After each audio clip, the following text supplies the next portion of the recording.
Dick Skimland. How I won the Minnesota Polar Plungers swimsuit competition. How I won the Minnesota Polar Plungers swimsuit competition. Dick Skimland.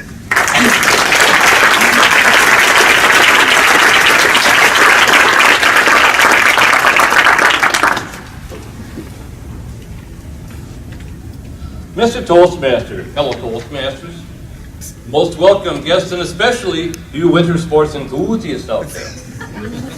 Now, I know some of you out there recognize me as one of them polar plungers. We're the people that go out in the middle of January to one of the 10,000 lakes and cut a hole in the ice and then just jump right in. Why? It's exhilarating, I can tell you. But what I bet you didn't know, is that the plungers have a swimsuit competition. And last January, I won it. I did. And tonight I'm going to show you how I won it, so that you can have some pointers for next year. Now the first thing is that you need a good swimsuit. I like to make my own out of discarded medical packaging and man's best friend duct tape. Now this swimsuit is waterproof on the outside as well as on the inside, because sometimes when you hit that cold water, you lose control of it. And it has foam rubber, so it can also be used as a flotation device. Now the next thing is, you know how those Sports Illustrated models like to come out of the water and they shake their hair back?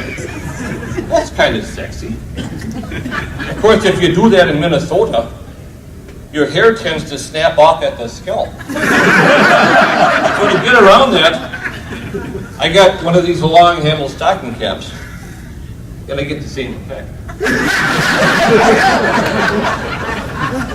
Now when you go to the photo shoot, you need to have one of these here yogurt mats. This way, your skin doesn't stick to the ice.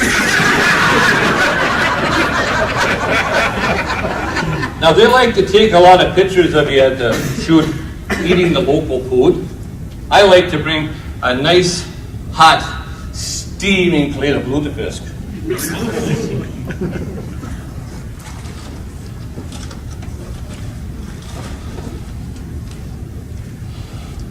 Now the Minnesota Department of Health has informed me that because this is a class 3 toxic substance and a possible biohazard, it would be best if I keep it in the bag.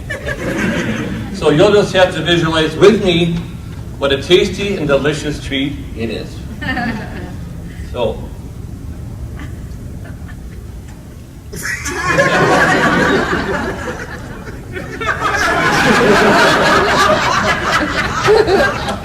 Okay.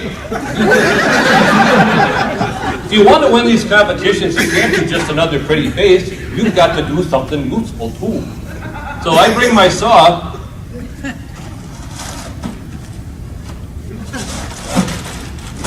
And I show them how I cut a hole in the ice for the yumping. So you really got to get down there and put your backside into it. Woof, da, woof, da, woof, da. Well, that's provocative, don't you think? My wife says it provokes her. Oh, and here's a tip for you. When you're making your last cut here, you want to make sure that you're on the outside of the hole. You'll get extra swimming practice.